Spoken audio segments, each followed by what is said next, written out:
자, 네리스TV 오늘 나눠볼 얘기는 책인데요.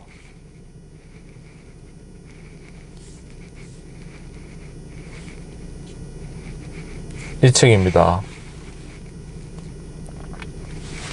추한지 2권입니다. 2권.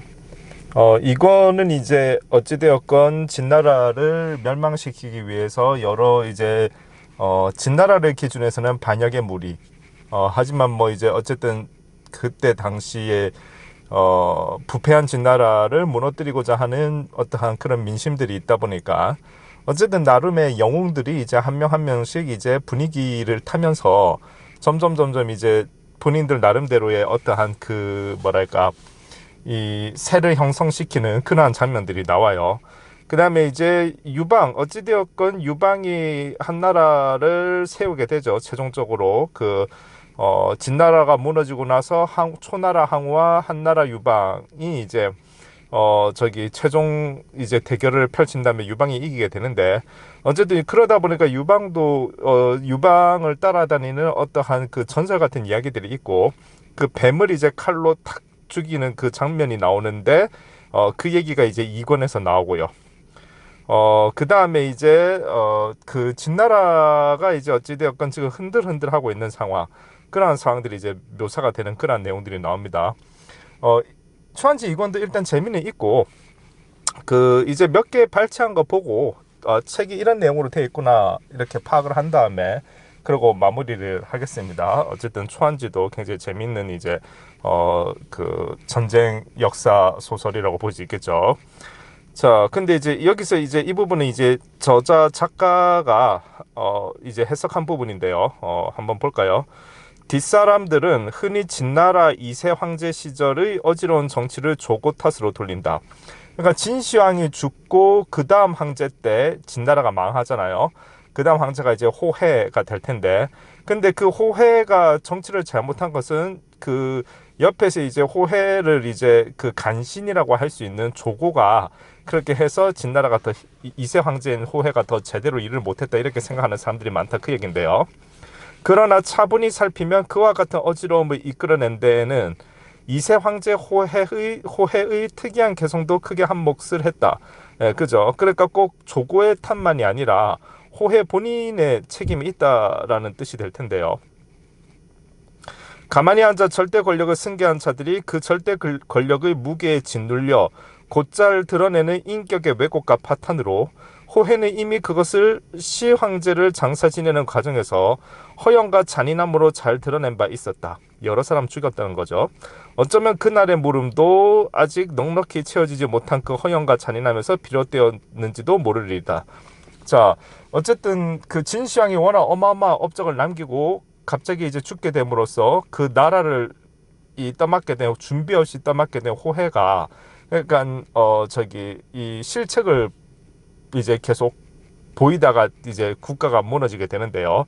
근데 이미 그렇게 된 데에는 조고뿐만이 아니라 호해의 특이한 캐릭터, 그것을 지탱할 만한 훈련이 덜 됐다는 거죠. 그러니까 마인드 컨트롤이 안 되는 거고, 그러니까 굉장히 잔혹하고 정치를 돌보지 않는 그러한 형태, 그리고 이제 쾌락을 즐기고 굉장히 잔혹한 그러한 캐릭터로 이제 되는 그러한 부분인데, 어쨌든 뭔가 큰 사업을 물려받게 되는 2세, 준비되지 않은 2세 들에게 나타나는 어떠한 특징들이라고 할 수 있겠죠. 자, 그 다음에 또 재밌는 부분 하나 더 보겠습니다.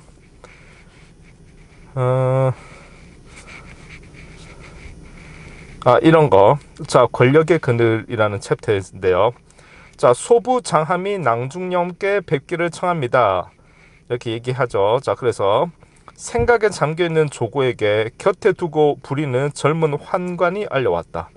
조고는 얼른 몸을 일으켜 맞으러 나가려다가 짐짓 꼿꼿이 앉아 장함을 불러들였다.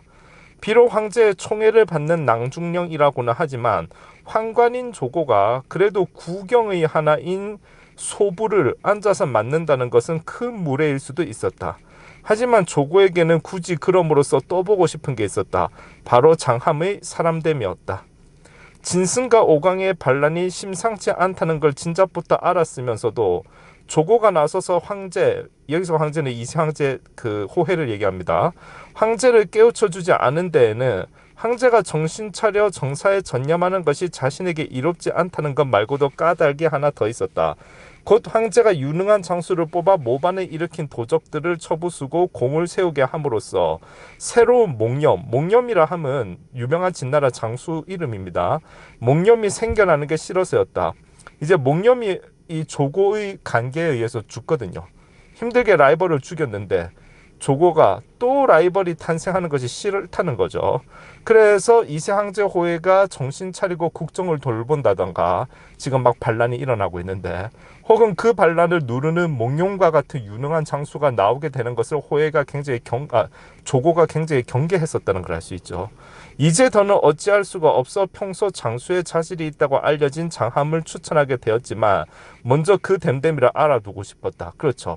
힘들게 어쩔 수가 없어서 또 좀 이 장수의 자질이 있는 사람을 황제에게 청거를 해서 이 반란을 막아야 되는데 그렇게 해가지고 막아내면은 그 사람의 입지가 커지겠죠.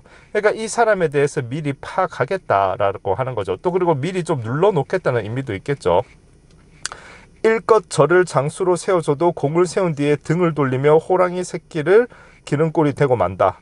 내 평생에 두 번 다시 몽념 형제와 같은 적은 만들고 싶지 않다. 그게 차가운 얼굴로 감추고 있는 조고의 속마음이 없다.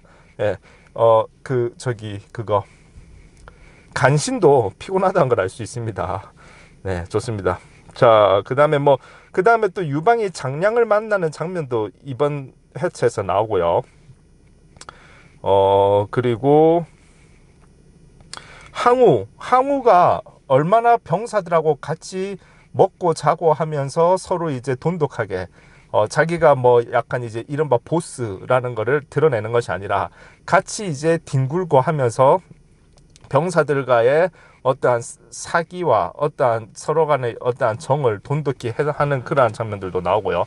장수들은 그렇게 고생을 마다하지 않아야죠. 그 다음에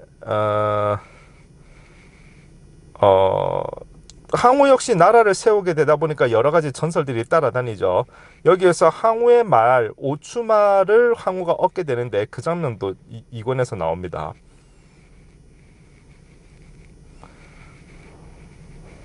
그 다음에 사실 또 약간 좀 재밌는 것도 있는데 이 진영이라는 인물에 대한 것도 나오는데요. 일단은 요런 정도 그냥 요런 정도만 소개를 하겠습니다. 지금 포인트는 어찌되었건 지금 이제 진나라가 무너지고 여러 영웅들이 일어나고 있다는 것을 알 수 있는데 지금 호해는 어쨌든 그 진나라 자기 아버지 진시황이 만들어낸 그 엄청난 기업을 이어받을 실력이 되지 않아서 결국에는 간신에게 휘둘리는 형태가 된 것이고요. 간신에게 휘둘리다 보니까 여러 이제 각 지역에서 이제 반란들이 일어나게 되고 그러한 장면들 그거를 뻔히 알면서도 간신인 조고는 황제에게 제대로 알리지 않았다가 이제 어쩔 수 없이 아까 그 장함이라고 하는 인물을 뽑아서 다시금 이제 반란을 누르게 해야 되는데 행여나 또 장함이 너무 공을 세울까봐 견제하는 모습 등등 그러한 것들을 보면서 정치의 어떠한 여러 가지 특성들을 우리가 느낄 수 있게 되는데요. 어쨌든 그러한 부분들을 직접 책으로 읽으면서 이렇게 체험을 해보는 것은 많은 도움이 된다고 생각을 합니다. 네, 초한지 이권도 꽤 읽어볼만 합니다. 네, 감사합니다.